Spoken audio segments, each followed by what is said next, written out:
Часами тратишь время на просмотр стримов за Twitch Drops'ы? Зачем? Ведь можно просто играть в свою любимую игру и точно так же получать заветные скины. И теперь Grand Trust предоставляет своим игрокам такую возможность. Это проект серверов с интересными плагинами, денежными ивентами и розыгрышами. А 22 июня, то есть сегодня, у проекта открывается полуклассический сервер. Рейты на добычу увеличили, теперь они 1,5x. Печки в 2 раза быстрее плавят. Создание предметов тоже побыстрее сделали на 50%. И каждый, кто зайдет после вайпа в 11:00 по МСК, сможет принять участие в розыгрыше 5 дорогих скинов. Подписывайся на группы Grand Trust по ссылке в описании и следи за новостями. Сегодня я покажу тебе сразу 3 дома, даже 4, что обычно строят нуб, про и хакер. Но хакер не такой, что зашел всем руинить, и даже нубу в подметке не годится. А такой, который знает немножко больше остальных обо всех механиках в этой замечательной игре. Начнем с нубаса. Че он может? Разве что дефолт какой, 2 на 2, 2 на 1, билдится легко. Тут и обозревать-то нечего. 2 квадрата треугольник и 4 квадрата треугольник. Понятно, да? Ты за меня придурка не держи. Нет, конечно, есть исключения, где нубик возводит что-то поинтереснее, но я сейчас беру во внимание более расширенный тип людей. Вы скажете, у меня 3К часов и я тоже строю такие кибы, ничего в этом такого нету. Тут вы правы, но если бы вас это устраивало, вы бы явно не интересовались темой строительства, а значит вам интересно узнать что-то еще. Эти кибы по сути безыдейные. Да, можно много всяких домов из них построить, но лично меня за столь большое количество времени в игре уже калит начинать выживание с такого вот дефолта. Чего не скажешь уже о следующем типе игроков. Этот тип заблаговременно мыслит на несколько фундаментов вперед. У него есть четкое видение того, как он будет выживать, где он будет выживать и что он будет строить. Вы кто такие?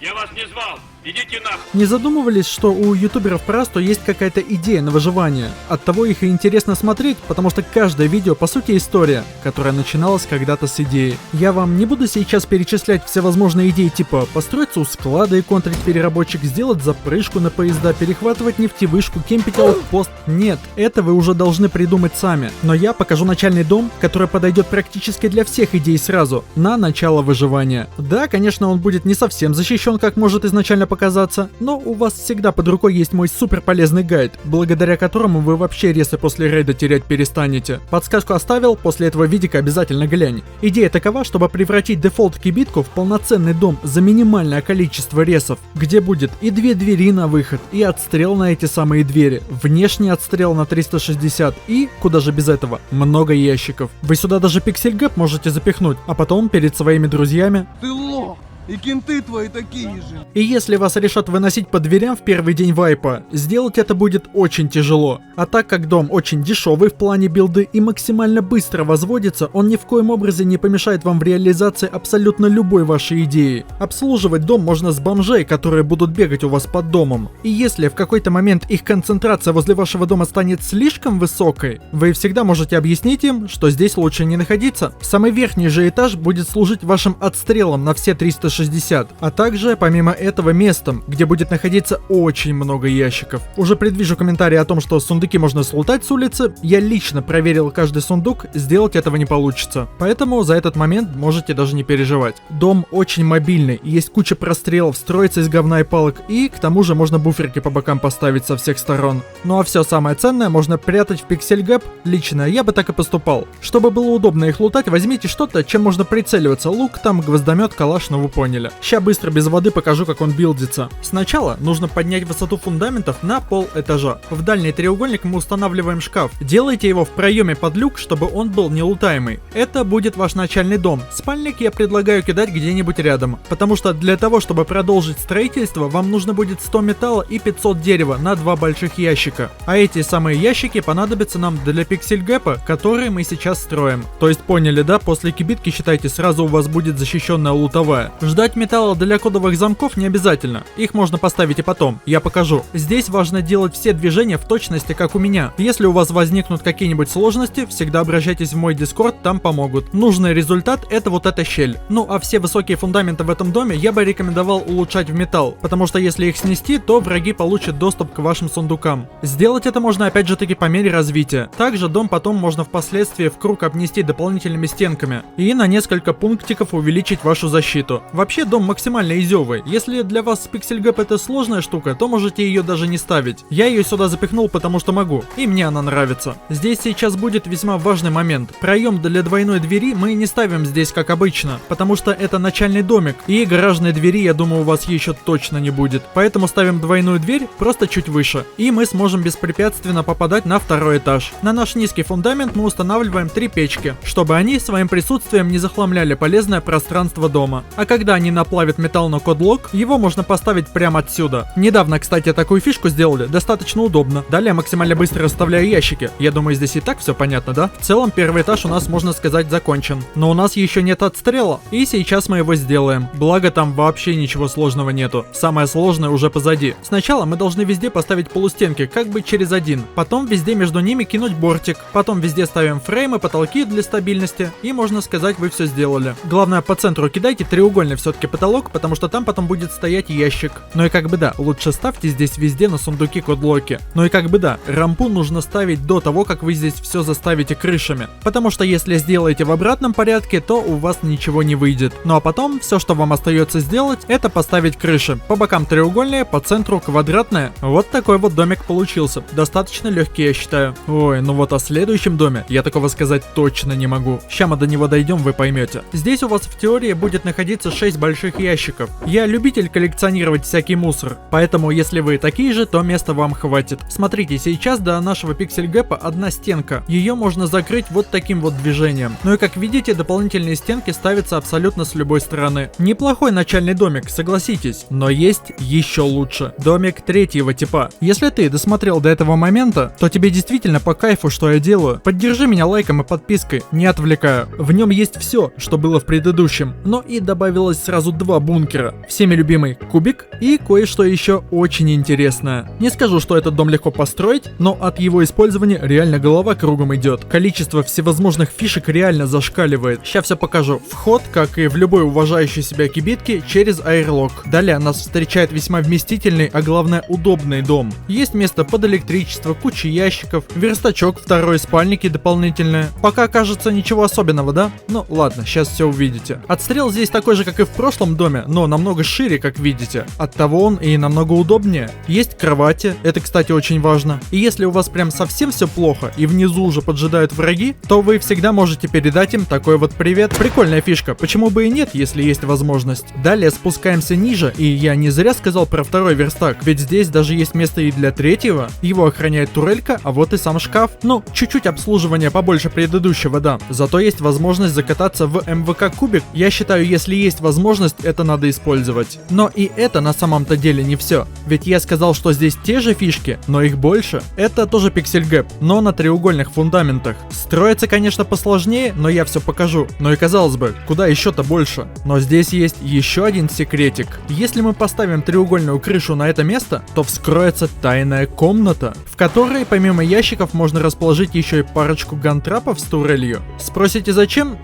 Сейчас покажу. Для начала нам бы застроить все это дело. А суть такова, что вы можете открывать этот бункер, как вы поняли, с самой дальней части дома. А значит, если вас начнут рейдить по дверям, вы тупо можете затащить антирейд на факторе неожиданности, просто открыв бункер в нужный момент. Кстати, вместо этого дома должен был быть 2 на 2. В нем использовались все те же фишки. Бункер этот необычный, МВК кубик для шкафа, Pixel Gap, отстрел, но у него были некие недочеты, из-за которых я просто не мог его вставить в основное видео. Билдинг этого варианта дома хайкера, строится он, кстати, легче, будет на моем бусте. У меня появляется достаточно много домов между роликами, на которые по тем или иным причинам я не делаю гайды. Так вот, теперь все не вышедшие дома я буду публиковать именно там. Дом, который лично я использую в своих выживаниях, и этот вариант дома хайкера уже, кстати, доступен по подписке. И совсем скоро я начну туда загружать приватные дома. Ссылка на бусти в закрепленном комментарии. Присоединяйся. А для того, чтобы нам сделать сегодняшний дом, нам, опять же таки, нужно поднять высоту фундаментов на пол этажа. Там, где у нас квадрат, понятное дело, шкаф, а все остальное свободное место забиваем тем, что необходимо. Печки, там ящики дополнительные, ну вы поняли. По итогу все у вас должно выглядеть как-то так. Только держите в памяти, что здесь должна обязательно ставиться стенка, чтобы вы могли в любой момент ее поставить, если на то будет необходимость. А вот теперь будет самое сложное в этом доме. Нам также изначально нужно будет делать Pixel Gap,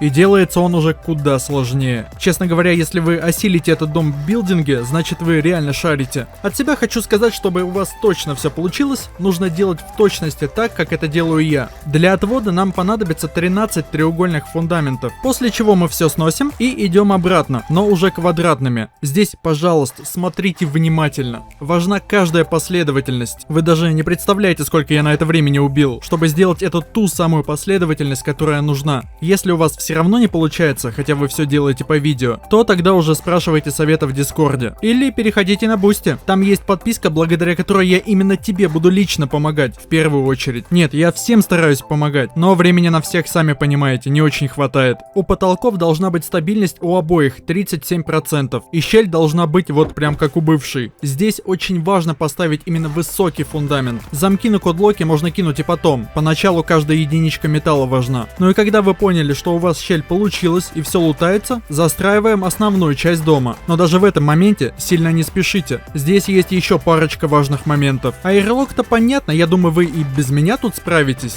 Но, как вы знаете, здесь должен быть и еще один бункер. И именно за него мы сейчас и возьмемся. Смотрите, нам нужна буферка как бы за нашим шкафом, чтобы до него было две стенки. Но здесь важно поставить именно низкий фундамент, закрыть его полустенками и накрыть потолком. Чуть-чуть попозже поймете, зачем это надо. Ну а в том месте, где у нас нет стенки, нам нужно сделать то же самое, опять низкий фундамент. Если у вас он не будет ставиться, как у меня, то просто подведите фундамент от нашего пиксель-гэпа. Но вообще должен ставиться и так. И после того, как вы с двух сторон добавили такие низкие фундаменты и застроили их, мы устанавливаем проем для квадратного люка как бы в сам фундамент. Поначалу его, конечно, можно каменным оставить, но потом как минимум в железо надо апнуть. Теперь мы идем в ту лутовую, где у нас находится непосредственно сам шкаф, и там мы точно так же устанавливаем этот проем для квадратного люка. Вообще должно все получиться. По сути, сложные моменты в этом доме и заканчиваются. Все, что вам остается после этого сделать, это поставить треугольный потолок прямо по центру нашего дома. И именно на этот потолок мы устанавливаем бункерный потолок. Улучшаем во что хотим, но я бы поначалу вообще не улучшал. И, самое главное, проверяем, как все это дело работает. Если вы сделали в точности все как на видео, то у вас все должно получиться. Вниз я рекомендую ставить рампу, чтобы вам было удобно по дому передвигаться, если бункер открыт. Ну а теперь все, потихонечку застраиваем этот этаж. Все сложные моменты в этом доме мы уже прошли. Единственное, на втором этаже там небольшой прикол будет. Там стенка в одном месте не очень хорошо ставится. Ну а так все, живем, застраиваемся, копим ресы на отстрел. Кстати, та лутовая, где у нас пиксель-гэп, я бы советовал туда ставить 4 ящика. То есть даже несмотря на то, что один ящик будет нам мешать лутать нижние ящики. Сделано это по большому счету для отвода глаз. Нет, я знаю, что вы у меня умные и чекаете каждые два треугольника в доме, которые рейдите. Но хоть какой-то, даже мнимый процент сохранить лут, я думаю, это хорошая перспектива. До нашего шкафа везде будет две стенки. Но вот если идти сверху, то одна. Поэтому я бы рекомендовал здесь везде поставить полустенки. Да, отстрел уже будет не такой свободный, но зато центральный шкаф увеличит свою защиту. Я думаю, неплохой обмен. Далее, по окантовке всего дома мы устанавливаем низкие бортики. Но помните, я вам говорил, в одном месте может возникнуть проблема. Здесь нужно именно присесть. Далее полустенкой разграничиваем то место, где мы поднимаемся на отстрел. И везде по окантовке устанавливаем фреймы под люк. В середине тоже полустенки с фреймом не забудьте, а то если не поставите, то стабильности на отстрел не хватит. Ну и как бы все, начинку отстрела вы построили. Костры там ящики, я думаю, сами воткнете, да? По поводу крыш, там где треугольные фундаменты устанавливаем треугольные крыши, а там где квадратные, квадратные. В принципе на изи ставится, если последнего не считать. Последняя крыша ставится именно снаружи снизу. Сколько бы я ни пробовал, по-другому у меня не получалось ее поставить. Ну а на серединку просто лепим треугольный потолок. По поводу дальнейшей защиты. По окантовке всего дома можно добавить дополнительные стенки. Где не ставится высокий фундамент, просто устанавливайте низкий. А вот у меня для тебя дом побольше. И полегче, кстати. Рассчитанный на команду 3-4 типа.